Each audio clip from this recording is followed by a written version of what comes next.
What's going on, everybody? I'm your boy Retro Bliss, and you're on Retro Bliss Rewind. And we're going to have some fun tonight on this podcast. We're going to talk about video game nostalgia.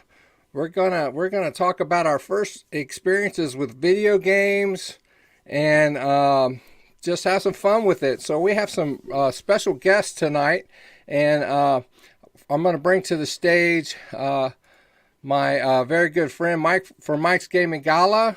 We're going to bring to the stage Adam Brower from Hippo Bites, and not new to the channel, Mr. Post Style. What's going on, Mr. Post Style? How you doing? Hey, good. How you doing? Oh, we're doing real well. We're going to have some fun tonight.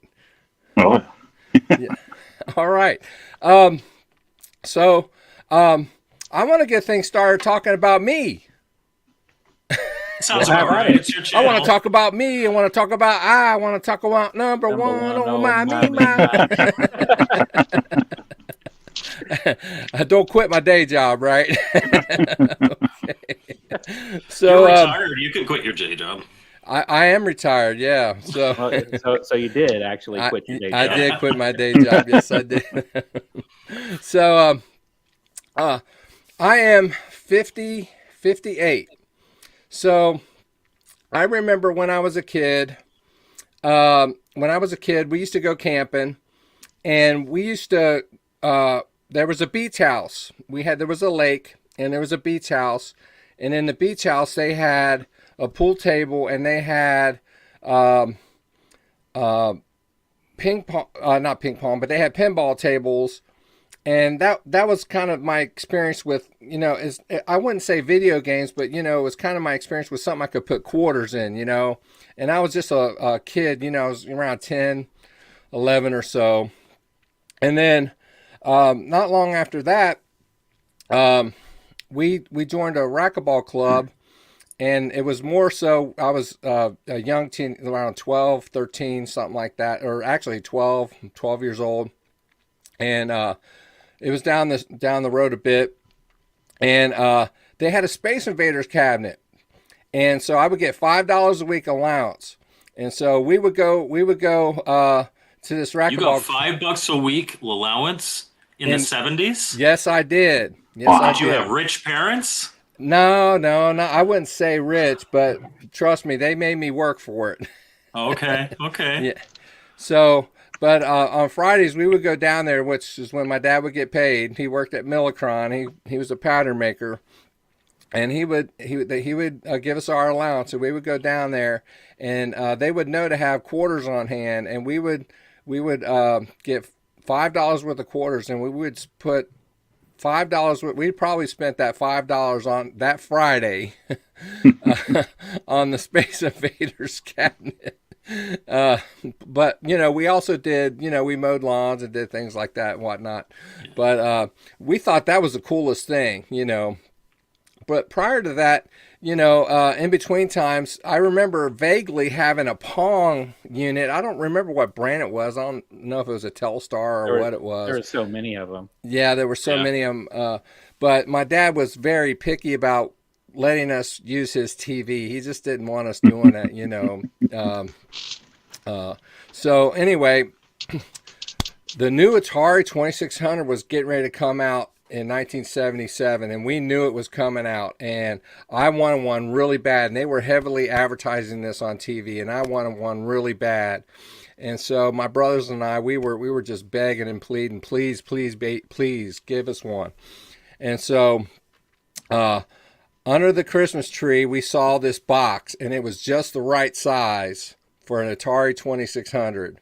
And so when my parents weren't looking, I went under the Christmas tree, and I carefully peeled the paper to see what was under that paper, and sure enough, it was the Sears version. It was it was a Telegames version, and I know what happened. My parents had a Sears credit card because those things, they were $200, but back then that was over $900 in today's money. That's a lot of money. And my dad was a blue collar worker, and I know that he didn't just have $900 laying around. So I know what he did. He charged that bad boy, and so it was easy to charge on a Sears card back in those days. So that's what he did. So anyway, we got that on Christmas Day. And we wanted to put that on the TV, and guess what? Dad wouldn't let us do it because he said it would cause burn-in on his TV. So we had to put it on our little black and white 13-inch black and white TV up in our rooms upstairs. We had a 2-story house. Good thing that had a black and white switch on it. Yeah, absolutely. And I told Poe during my 1,000 subscriber episode, I said, I know why he did that. He wasn't worried about burning. He just he didn't want us tying up his TV during Dukes of Hazzard, you know? Oh, sure. Yeah. Yeah, he wanted to catch up on what's going on Dallas. Yeah. Number one reason to get a Nintendo Switch nowadays is that if you're watching something, the kids want to do something, they got it all contained there. Yeah. Right. So anyway, but from then on, that's all. I mean, we got the base unit, and it came with Air-Sea Battle.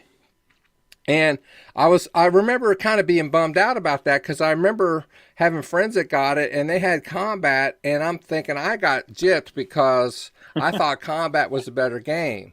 But it wasn't. But now that I look back on it, I think the Air-Sea Battle was the better game personally. I think Combat's a great game. I do. I think Combat is really a good game. But honestly, I think that Air-Sea Battle, Nuts and Bolts is a better game all around as a 2-player game because there are so many variations and just for me. So anyway, but from then on, all the games that I bought, I had to pay. My brothers and we had to save our money. We had to work, save our allowance. We had to mow lawns. I went, save my lunch money, whatever I had to do to buy our games. And so that's what we did. And so we had a little bit of a library going for quite a while. And we had some games. And so, but honestly, up until I got my Atari 800 XL, that's the only console that I ever had. And even when I got my 800 XL, I bought a few cartridges for it, but I never really bought that for gaming. I bought that for more programming and things. So my only console was the 2600. So I had a lot of fun with that. But I'm not going to talk about the games quite yet, but I want to find out from you guys what your experiences were. So Mike, what was your experience like when you first got into gaming? Sure. So I'm a little bit younger than you. I'm 42. A little bit. So, but I was born into a household that had an Atari 2600 because my dad was a video game guy.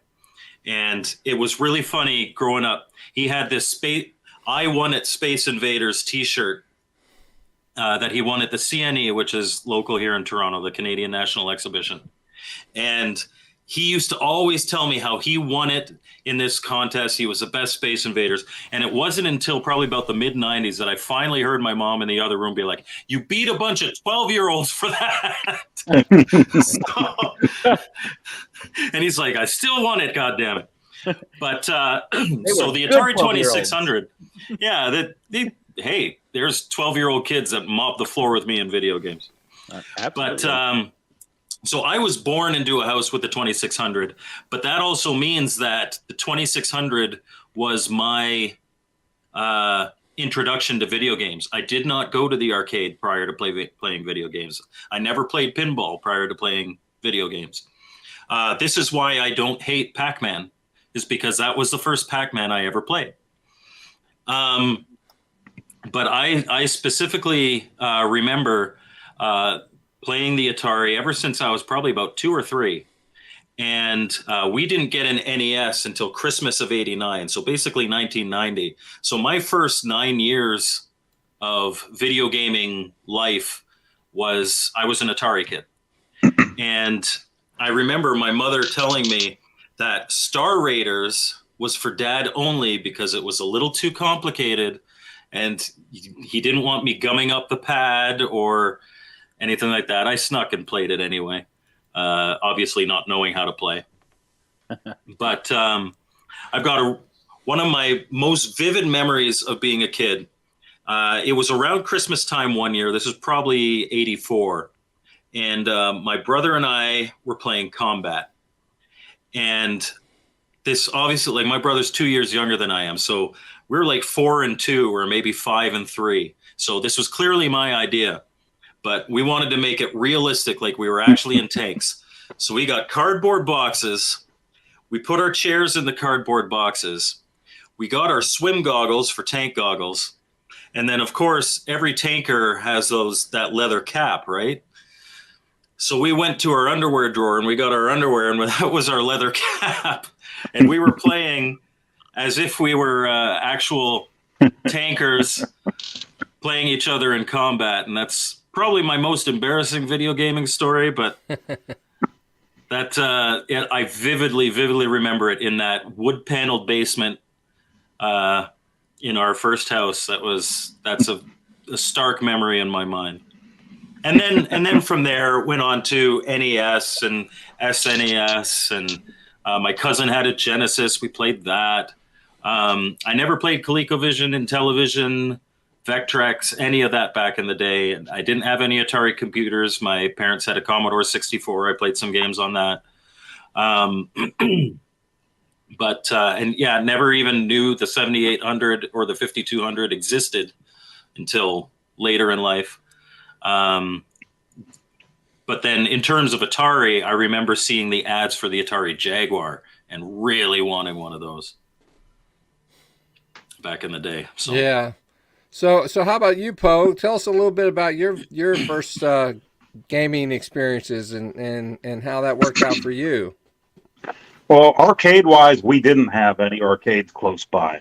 I remember at one point, my parents were talking to a realtor about moving and buying a house, and we stopped at a burger joint called Winky's in town, and they were kind of like, go do something else while we talk to the lady in the booth, about this house we're looking at.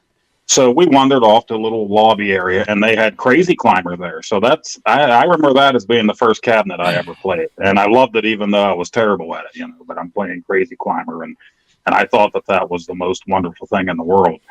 And I think we had friends. I know there were kids in school talking about the Atari 2600. We didn't get one until I was 9, 1982. And I think my brothers really campaigned. They pushed for it more than I did, because the picture that we have from that Christmas are my brothers acting like they're the coolest thing ever with the 2600 box. And I remember being off to the corner when my mom's taking the picture of them. I was playing with like my Muppets drum set or something like that at the time. And in the picture, I've thrown it up on my channel before. My brother that's 2 years older than me is wearing pajamas with Mork from Mork and Mindy on it. So, I mean, what a nerd, huh? But, but yeah, I remember though, when they hooked it up, and this was on my dad's very special 25-inch big screen Zenith TV that had all the wood carving built around it. Big deal back then. Right, and he was the same way. Burn in. So there's 4 of us kids. He made the rule right away. You each get a half hour a day, and that is it. That's the end of it. So, and I'm the youngest, so I'm the last half hour of the day, of course, But we had a nice lineup of games they got us that Christmas. It came with Combat and your favorite, Pac-Man. All right, yeah. You're out of here. Sorry, you're out of here. Okay. Yeah, Phil is known to actually boot. But then I don't know how they picked who got what other games, but they got my oldest brother Pitfall. My other older brother got Defender, and they got me Stampede. And then they bought Haunted House. They called that the family game, which I think was more for my dad because he loves Halloween that time of the year and going to real haunted houses and stuff like that. And they didn't buy my sister a game, I think just because she was right at that age where she was almost 16 and she wanted hairstyle stuff and that kind of stuff, But so Stampede was the first official game that I ever played at home on a console at my house. So now when I get a new console, like the Game Station Pro, I played Stampede on my channel. Yeah. The 2600 plus, even though I've had it sitting here for 3 weeks or so, I still haven't taken it out of the box. But I'll put Stampede in first. I'm sure it's on the list of games that play. Probably don't So work. Yep. right. So Yeah, even though it's not an exciting game for me, that's nostalgia. That's the first game I played when I was little 9-year-old Pope. So I'll be putting that And it's one a in. pretty good game. It's a pretty good Yeah. game. Yeah, it's a fun, and that's actually one that my parents, we didn't really know it at the time. My aunt came back to visit that Christmas, and after we all went to bed, my parents and my aunt would stay up and play Stampede and Pac-Man while we were in bed all that week. So those were two games that they ended up loving, and they never played another thing since. Like later on, I got the NES when I was in 7th grade. My parents wouldn't touch that thing. Got the SNES when I was a senior. They wouldn't touch anything. So a few years back, my parents were talking about they'd like to have something that their grandkids could play at the house. So I bought them the Flashback 8 Gold, and I put a bunch of games on the SD card for my nephews and stuff like that to play up there. And one winter day, my parents were bored. They were playing Stampede again. They hadn't played the thing in like 40 years, and they discovered Freeway, of all things, which might be a boring game to anybody else, but here are my parents. They're almost 80 years old. Freeway. I love Freeway. Right. They're almost 80 years old, and they're like, here's this game with chickens, and we can run across the road with it. We raised chickens when I was a kid. My dad raised them when he was a kid. So, hey, there's chickens in this game, and we can make them run across the road. So they're calling me up. We found this game with chickens, and we can make them run across the... And I'm like, yeah, Dad, we played that when we were kids, but we borrowed it from a friend, but they're just discovering this now. When they're almost 80 years old, I think that's pretty neat, So yeah, Freeway was like Frogger, but you couldn't go sideways. Yeah, you I can't go sideways. I wasn't enamored with Freeway at all. I bought it and then I got really bored with it really quickly. Right, probably not you one were of the teenager. best That's because different. when you saw the name Activision, you expected innovation. Yeah. So when Absolutely, you saw chickens, yeah, I was disappointed. That was the one I did not like. The game my parents always hijacked our system for was actually the NES, and they played a lot of Dr. Mario. My parents loved Dr. Mario. And so that was with the Atari. That was it. Now before that, it was always about playing with action figures and trying to get that stuff for Christmas. Then I was hooked on Atari. We had no idea a crash was happening when the games were cheap in bins at the local Kmart. That's when I picked up Hero, which I still have, and I'm so glad that I did pick it up back then, because now it's just like, That's definitely one to have. Yeah, and it was a favorite back then. I'm like, wow, this is different than anything I've seen on Atari, so. Oh, for sure. Most people that had Ataris never made it that far to get Hero, and so most people that have the Atari 2600 as a point of nostalgia for them, they've never seen Hero because that was one of the later ones that came out. Yeah, they're all about the Space Invaders, Pac-Man, Combat, that kind of thing. Right. So what about you, Adam? Command. Tell us about you, brother. Well, so I'm right between you and Mike, Phil. So I'm 50. So 8 years any direction. So my first. Wait a minute, let me go get my cane. I feel like I need to get. Yeah, he's the same age as me, so we're brothers. I came in the studio in a walker. Y'all all seem like you're 20 though. So I think we're keeping the fun alive. So age doesn't matter in this place. My dad was in the oil business, so we traveled a little bit with him. And there was a time we traveled to Oklahoma City and stayed at a hotel. And we were there for like a week or two and had nothing to do. So we would just wander around, and there was this, in the hotel, this big place with plants. They had a little like exercise room, a little putt-putt area. And then inside there, video game cabinets. Never seen them before, never knew what they were. My parents gave me some money and said, have fun. So I went and saw all these cabinets, and then I saw this like novelty machine where you can put money in and get like a smoking monkey or something stupid like that. So probably the first week I wasted money on that little novelty machine. And then I finally walked up to this brightly colored cabinet. It was yellow with a blue maze on it and these ghosts and everything running around. And I thought, well, this looks intriguing. The colors are intriguing. And the cabinet, of course, was bright yellow. So I said, I'm going to And take that was a quarter. Space Invaders, right? It was Space Invaders. No, I'm not going to spoil which one this one was. So I'm going to say, I'm going to take my quarter, and instead of in that novelty machine and get some piece of junk, I'm going to put it in here. So I drop my quarter in, and it goes, zzz, and I'm like, whoa, it made a sound when I dropped that in. So I was immediately intrigued. And then it hit that one player button, song started, grabbed the joystick, and I haven't seen anybody play this, but all of a sudden I have control of this character on screen. And I thought, holy smokes, I'm controlling this thing on the screen. Never had that experience before, but from that point, I was hook, line, and sinker gone. So I became a compulsive Pac-Man fan ever since then. And I couldn't get enough. I had, anywhere where I could play it, I would have to get that. Especially when we left that hotel, I'd be like, "Where can I find some Pac-Man?" When we went home, so we would have to go to like gas stations and find out what places had Pac-Man. I need my fix. I did. I was like, "You got any more of those Pac-Man consoles?"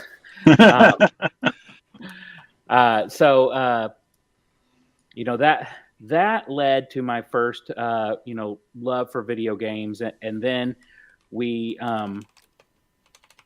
actually moved back to Oklahoma just for a couple years for that time. But that's where I really got introduced to arcades and walking into an arcade and seeing all those consoles. And, that can be another story. But I'll go switch to my first console, not cabinet, and like everybody, a lot of people's story is after getting hooked on Pac-Man, I open the Sears catalog, I see the Atari 2600 for the first time, like this video game system. I didn't see it on TV advertisements or anything. I'm like, wow, there it is. And in that they had like thumbnails of all the games, like one thumbnail. And 10 seconds to quit talking about this. Huh? He's talking He's about waiting for you to say, and I saw Pac-Man. It was amazing. Yeah. Okay. All right. I don't mean to interrupt you. I have a loathing for the 2600 version of Pac-Man.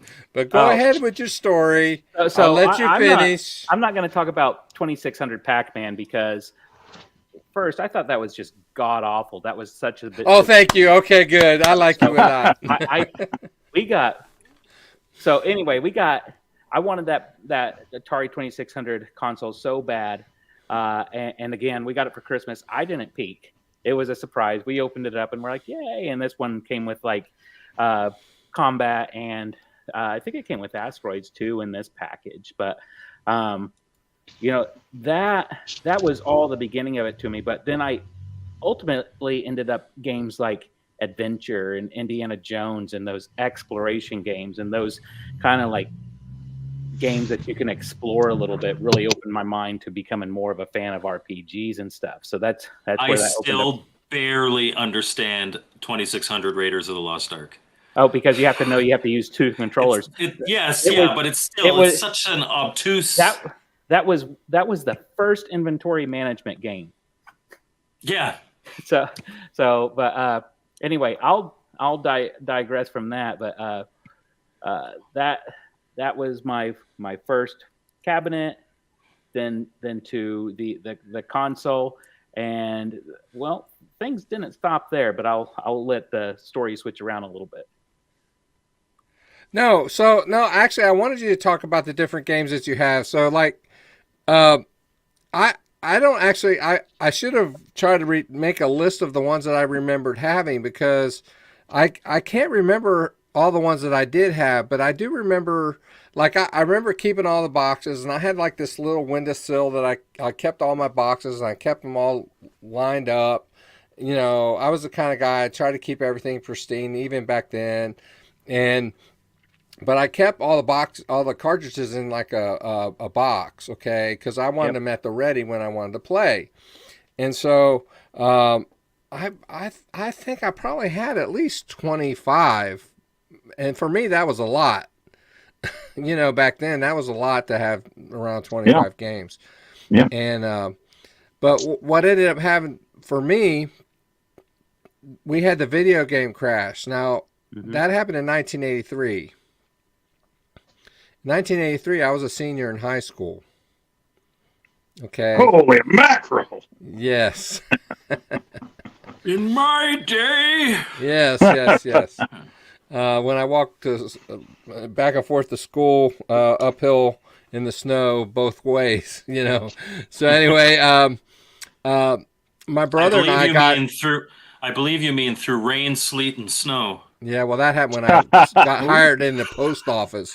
Anyway, so my brother and I, we got to the point where we were bored with the video games because the games that were coming out were very inferior. So anyway, long story short, we ended up giving our 2600 and all of our video games to a needy family in our church. We just gave it away. Don't do that. They're not that needy. They need cheese and bread. They don't need no, right? And I look back on it. I look back on it, and I'm like, what did I do? Yeah, the family that I gave them to, I know they didn't. They probably didn't have a TV to put them on. You know what I mean? It decreased the surplus population. I lost all my originals too, and I tell you what, I built quite a collection, and this was fantastic for me because I probably ended up with like 70 games, and it wasn't because I had like tons of money, but my grandmother, I would go stay with her in the summers, and she was just a garage sale junkie. She would get the newspaper, circle all the garage sales she wanted to go to on Thursday, Friday, and Saturday, and I always tag along with her. Nice. And I would always find two things: Atari games and Star Wars figures. Oh, nice. But by the time you guys those are the only two things that mattered back then too, right? See, but by that time, but see, you guys were into the video games still. By that time, you guys could find cheap video games. Yeah, you were like that. You were into it still. By that time, I had moved on. Even as recently as 15 to 20 years ago, I remember getting a box of 80 Atari games, all different, no duplicates, at one garage sale for like $50. Yeah. Yes. Well, actually, if you look on Facebook Marketplace in my area, you can get a deal of Atari 2600 games even to this day. Especially the common games. Yeah. That's one of the great things about collecting for Atari is that the common games are still $5 or less. Yeah. Even in a store where they overprice stuff incredibly. $5 or less for, obviously combat, but Space Invaders, like really most of the best games, because they were so popular, there's tons of them out there. Right. And the people who are nostalgic for Atari are all our age or older, and they're, the demand for them isn't there like it is for Nintendo products. Yeah, I gotta call out some of the comments that have been going back and forth about the young whippersnappers and dinosaurs and I'm just now seeing them. I was too busy talking. Well, they're cracking me up. So. Our very first episode, somebody was like, "Oh yes, all the boomer shooters." We were talking about Doom and Wolfenstein 3D and stuff like that. And I was like, that hurts me. It hurts me so badly. But it's all in good fun. We know we're older. So Phil, going back to one of your questions, I had a lot of those games, up front and then collecting through the garage sale days, which allowed me to discover a lot of games I didn't have. Like one particular one I loved, I found at the garage sale, was the game Spider-Man by Parker Brothers. Oh, I absolutely love it. That was for me, that was the Crazy Climber because I didn't have 2600 Crazy Climber. And I love Spider-Man, loved Crazy Climber. So that was, right. yeah. You know, other than that, you know, of course, I had Asteroids. You know, I absolutely loved Adventure. I even liked ET. I thought that was a fun game to me. I played a lot of ET. I never knew what I was doing. Now that I know what to do, I could beat the game in 5 minutes. Oh yeah, you just got to know what you're doing and change the difficulty level so those stupid agents aren't always chasing you and the game gets fun.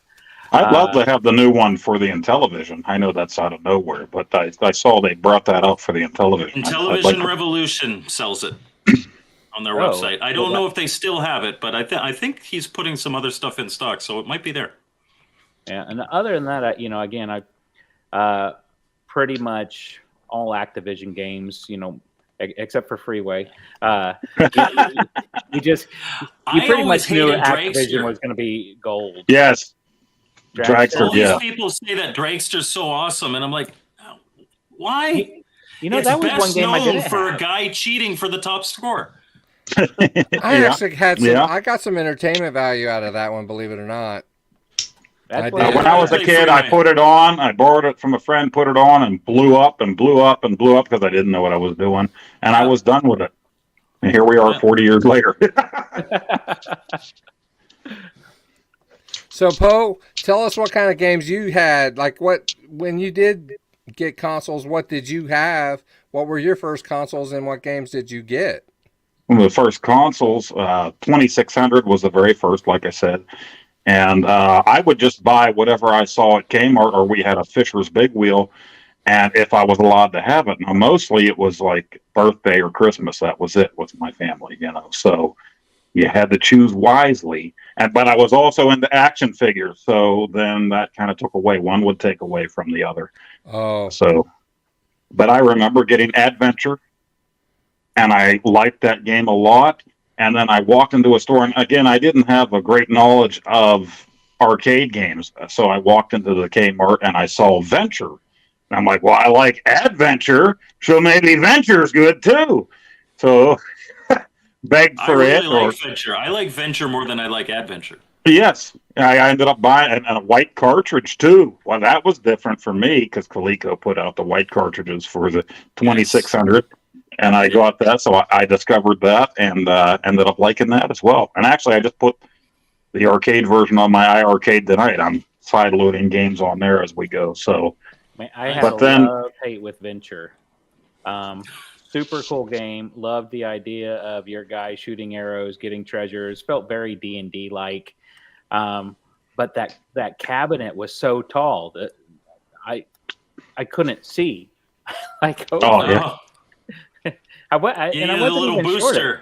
I wasn't even short. It was just like, for some reason, I played it like at a Safeway or something, and I just wanted to play this game so bad, but I could barely see what was going on. It was like, I guess, you know, I felt like this is an adult game because you have to be like 6 feet tall already to see what the hell's going on. I got a question for you guys. Go ahead. If you don't mind me.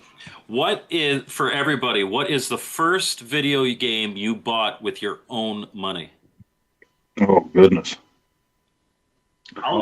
Feels like all my games. Mine was Willow for the NES. That was the first game I ever bought with my own money. Oh, nice. I really can't remember because I had a paper route. So it might have been a 2600 game, Dorian the Crash, that I picked up out of a bin somewhere, you know.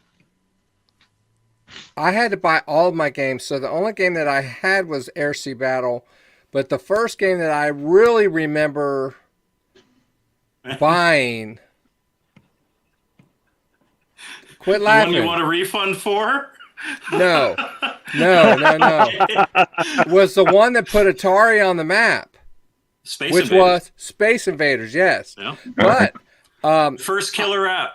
Yeah, but I mean, I bought like Street Racer and some of the other early titles that were out before Space Invaders came out, because there were some games that were, you know, release titles and some that came out before Space Invaders, you know, you know, Atari wasn't really all that until Space Invaders came out, and then Asteroids, then Missile Command, Right. and everybody's all excited, and then Pac-Man came out, and then the bottom fell out, So, but This, we're going to have to say nobody talked about Pac-Man, and just warn everybody up Well, front about There's that. let just me- trauma involved. let me explain to the audience what's going on with Pac-Man with me. Okay, here's the deal with Pac-Man. Okay, so I had been collecting the games and buying games for a while, and it was known that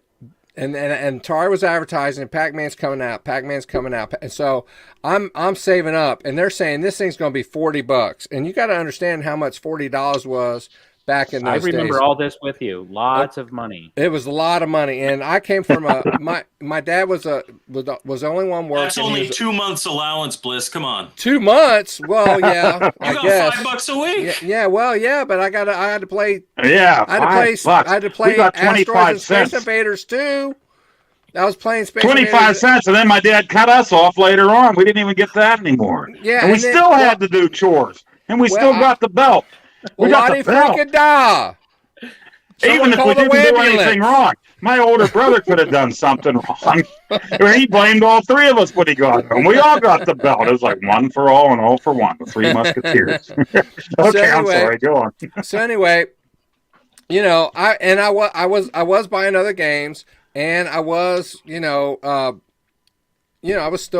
was a comic book collector. I was buying comic books, and I was doing other things, with my money. And I was older at the time than you guys were, so I was, So anyway, long story short, I had a girlfriend, and so anyway. Oh, here we go. I have $5 a week and a girlfriend. Yeah, They should No. have Camaro too. So anyway, I had to And a buy her jean ice cream jacket. cone every now and then. So, so anyway,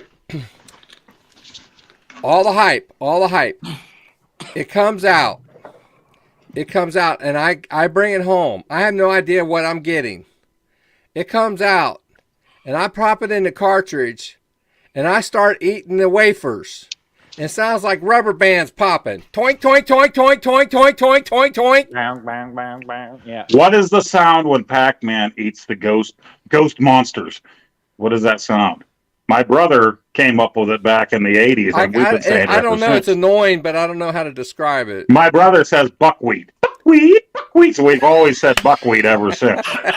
So now you won't ever forget that when you play the Yeah, game. can I use that?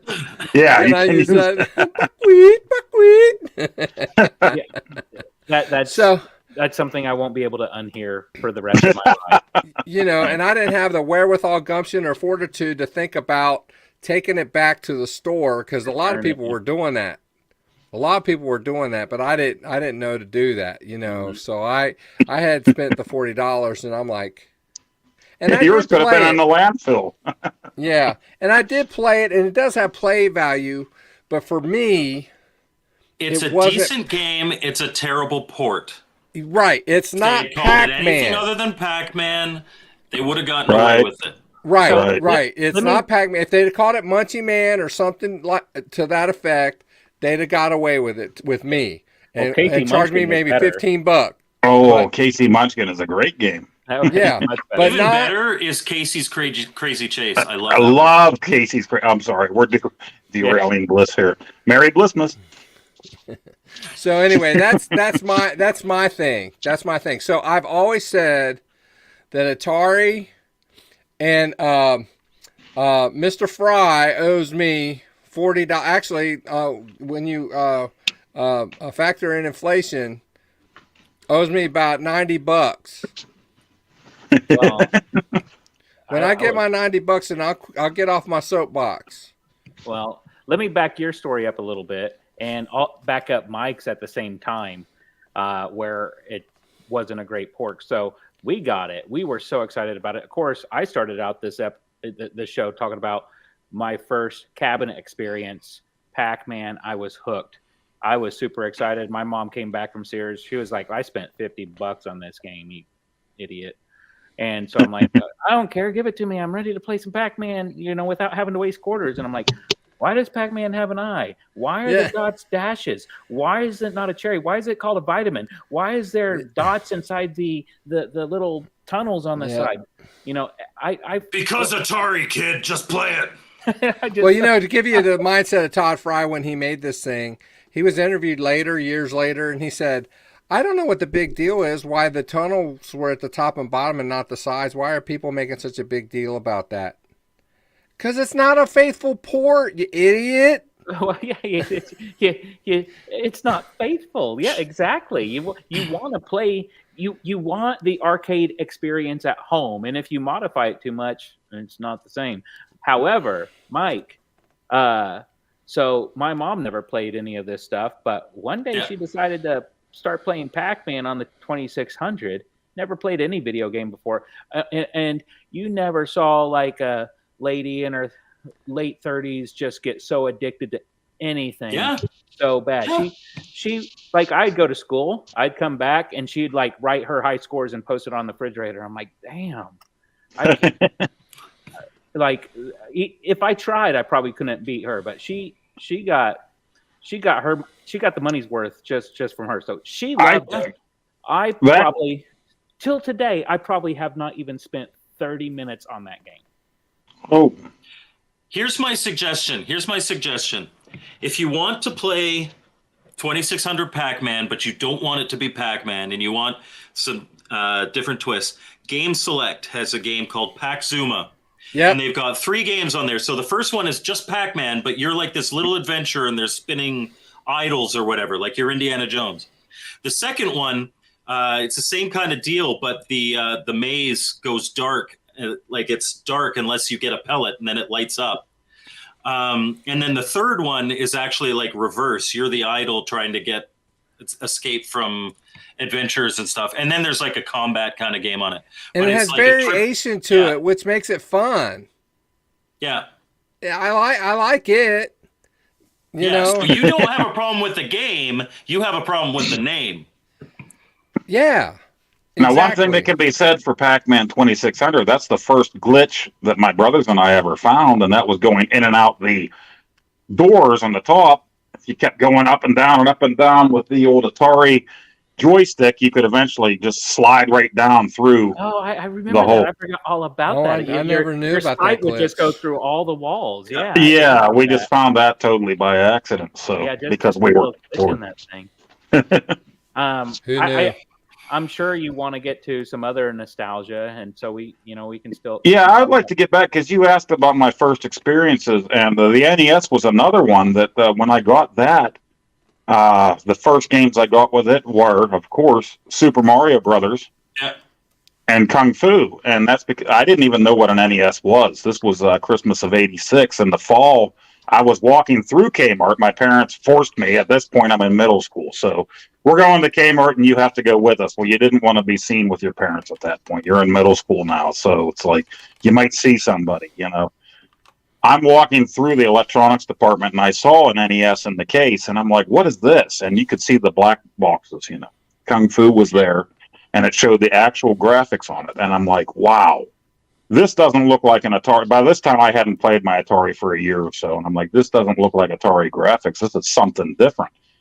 And so I started my campaign then of begging for this Nintendo, and I wanted Kung Fu with the thing. So eventually they did end up buying it for me, even though my mom said it was too expensive to get just for me. This should be a family gift. Nobody else wanted the thing, My brothers had moved on. They did get it for me, and Christmas morning comes, I opened the thing, and I was so happy, And we get the Nintendo, and my dad hooked it up like they suggested. Parents hook it up to that same 25-inch. We still had it all those years later. And we go to put the game in. Now, we had no idea you pushed in and pushed down in the old toaster. We pushed it in, and we're getting the purple flashing screen. It's not working. Take it back. Exactly. My dad had no patience for anything. He was a working man. He worked shift work and no nonsense kind of guy when it came to these kind of things. Now, we had this going on in the living room, and my other brother, that's 2 years older than me, got this really sweet remote control truck, and for whatever reason, he couldn't get it to work. He's in the bedroom messing with it.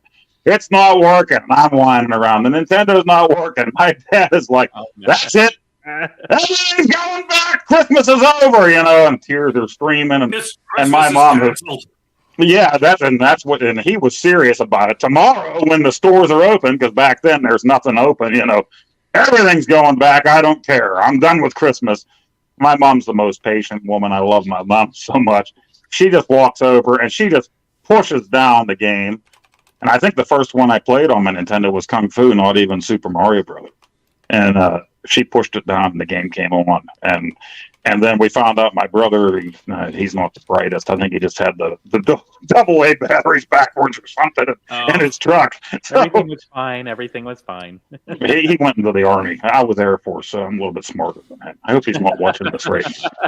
But so the truck was working, the Nintendo was working, and I didn't even know what Super Mario Brothers was because I didn't hit an arcade. My oldest brother, who was a senior, said, "Oh, I know that game," because he was Mr. Cool. His buddies had cars. He had seen Super Mario Brothers. That's a cool game. So I ended up loving Super Mario Brothers as well. So those were the games, for those Christmases. I remember first seeing Super Mario Brothers. I think it was Super Mario Brothers and Operation Wolf that I really remember playing at a friend's house before we got our NES.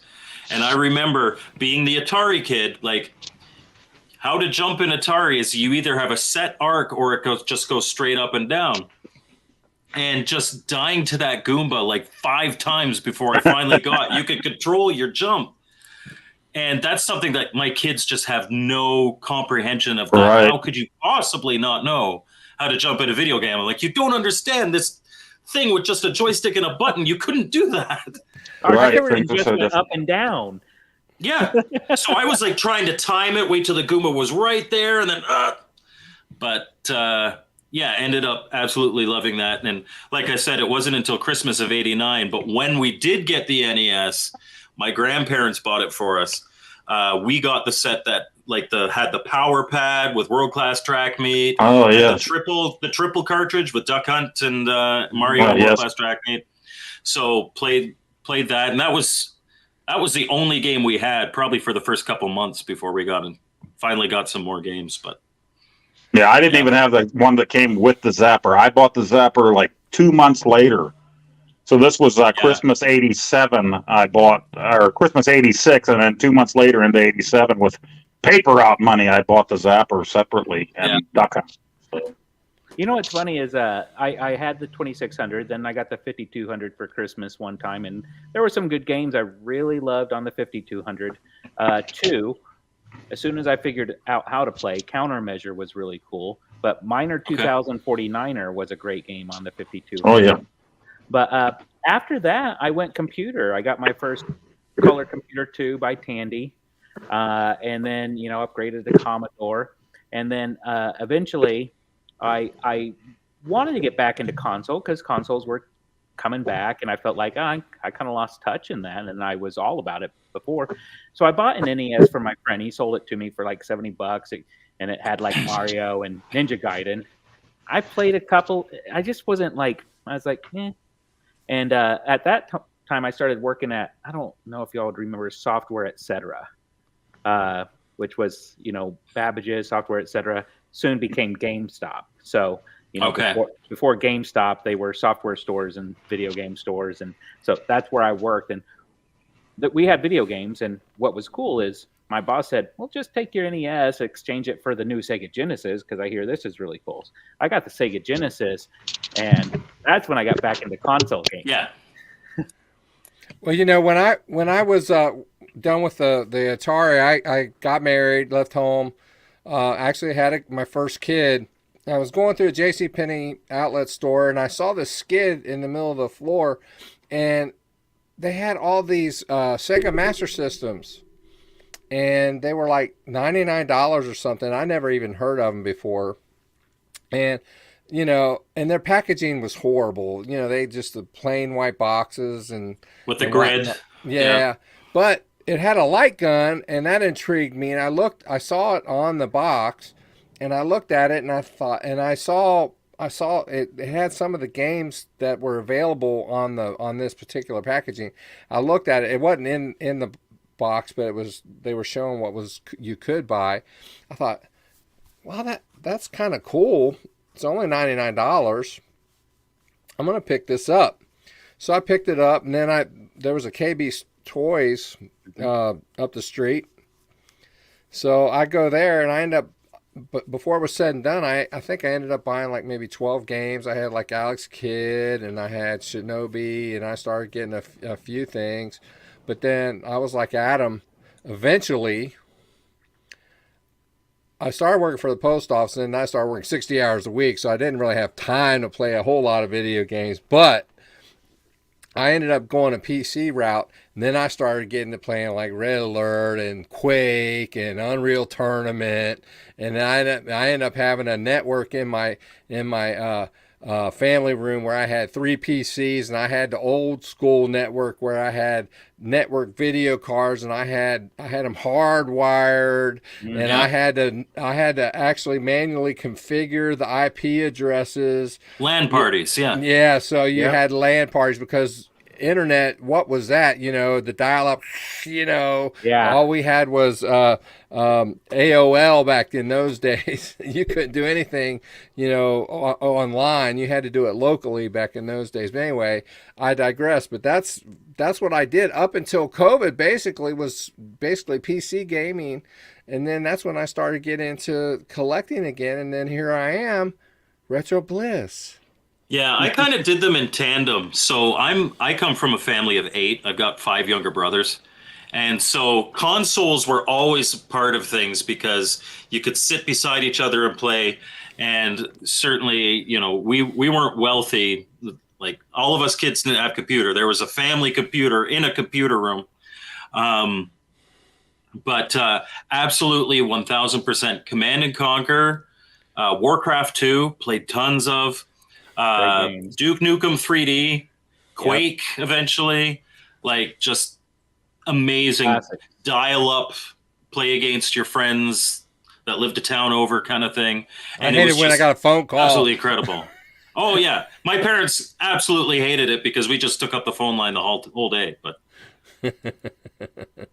But yeah, I was able to do them in tandem, and especially like a lot of people crap on the Nintendo 64, and when the N64 came out, that's when I started getting into girls and my brother tells me, he never lets me forget it. There was one time he was playing Turok and he looks over at the couch and the side, and this is me and my girlfriend just but but because the Nintendo 64, you had four controllers. 4 of the 6 of us could play at one time.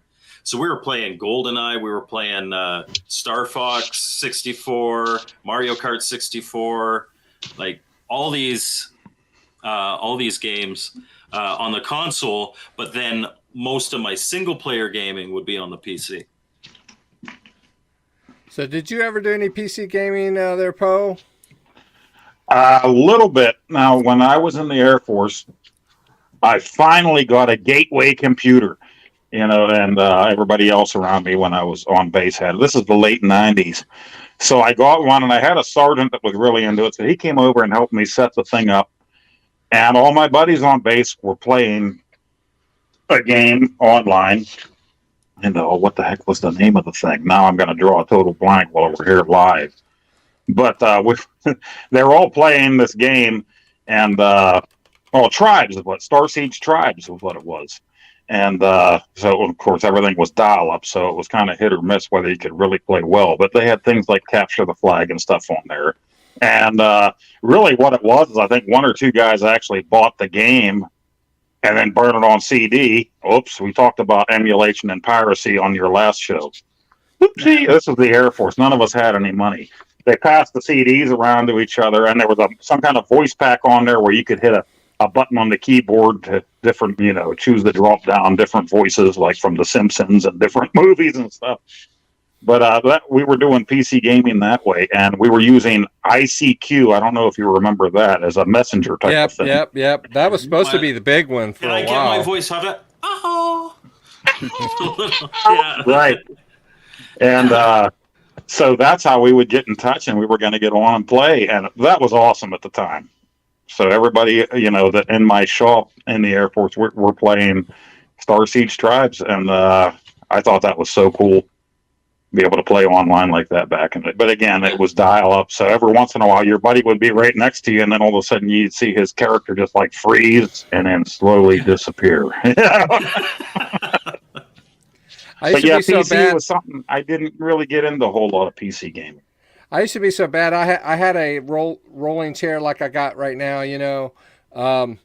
and but I didn't know because of the, when I was doing like a first person shooter like Quake or whatever, I would sit there and I'd be leaning into the screen like I am now, and I'd have my mouse and use the mouse and the keyboard or whatever, and I'd be moving around and doing like this, and I'd be scooting the chair in and out or whatever, and I'd have the computers like close together, and I'd have my friends over, and I'd be like kicking their chairs and everything like that, and they'd be like, "Phil, what are you doing? Like, leave me alone, you're kicking me, man, what are you doing?"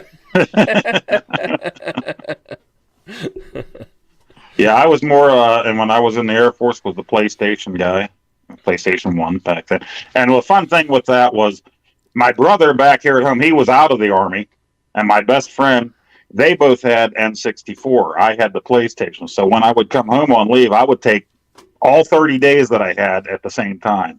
I would bring my PlayStation home with me, and they had their N64. So I would get to see what cool games were out for the N64, like GoldenEye and everything. And then I could let them play Metal Gear on my PlayStation. So it was like, this is what I have, and this is what you have. Metal Gear Solid was the reason I bought a PlayStation. We got the N64 first because it was 4-player, and we loved it, absolutely loved it. But then my brother and I, we went halvesies on a PS1, and I did it because I wanted Metal Gear Solid, and he did it because he wanted Final Fantasy VII. Neither of us were disappointed.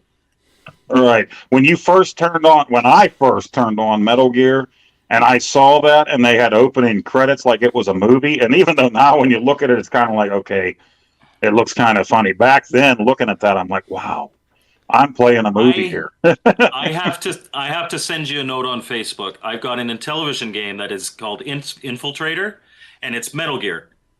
I think I saw. Intro, yeah. On my intro, I want to do a codec thing, and I want the colonel that I'm calling to be Old Pope. Well, that has to happen now. That has to happen. I have someone in the chat. I want you guys to read this. We used to do LAN parties in the Retro Bliss household back in the day. Mixed by JB. That's my son, Justin Barnhart. Nice. down from Jacksonville, Florida. He tuned in.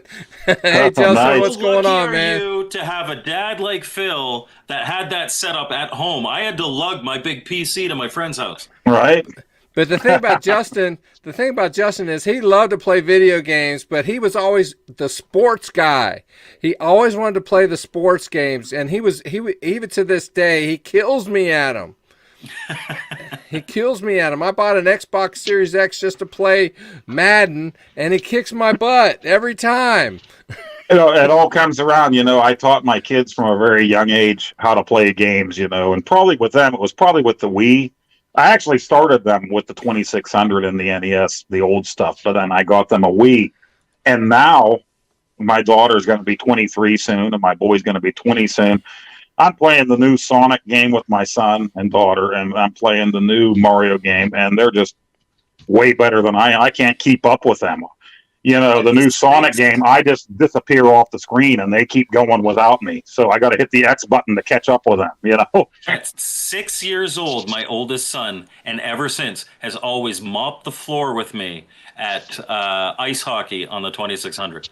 It's embarrassing. And the worst thing, so I don't know if you guys are into board games at all. I'm big into board games, especially military board games. I love the Axis and Allies games and all that stuff. Oh, yes. And so back when my son was really little, he wasn't old enough to play, but I would have friends over and we'd play Axis and Allies, and my son would just be at the side of the table like this. And I taught him all I know, and now I play that little bugger, and it's like playing against myself. I hate it. Well, right now, my other son, Andrew, him and I, we love StarCraft 2 specifically. We play each other, but because he's so good, I don't like playing him because I don't like losing. So he'll play me, and we'll team up against other people. And so, and we like doing that, or we'll play a co-op game against AI. You know what I mean? And so we do that, and I've actually live streamed some of not live. I've actually live streamed that on the channel. The only problem is I do so much Atari stuff. It seems like every time I live stream some of that stuff, I lose subscribers. It's like, what are you live streaming StarCraft on the channel for? This is an Atari show. Oh, wow. Wow. You know what? I usually lose people when I do stuff on the PS5. I get more people if I do Atari. So Yeah, it's I guess. And the thing is like you gotta, if you gain subscribers and stuff by being a retro channel, and then you throw in modern stuff, unless it's kind of like a regular schedule, it's like, okay, Fridays I do PlayStation, the rest is retro or whatever. You're right. gonna lose people if you're just all over the map, unfortunately. You're right. And I can't schedule anything aside from our live show on Sunday nights. I can't. You know, I come home from work and I say, I'm going to play something. Usually it is the PS5 just because I'm going to play whatever I want to play. Yeah. Right. If I'm going to play it, then I figure I might as well broadcast it. And the PS5 makes it so easy. I can hit a button and I'm live right now.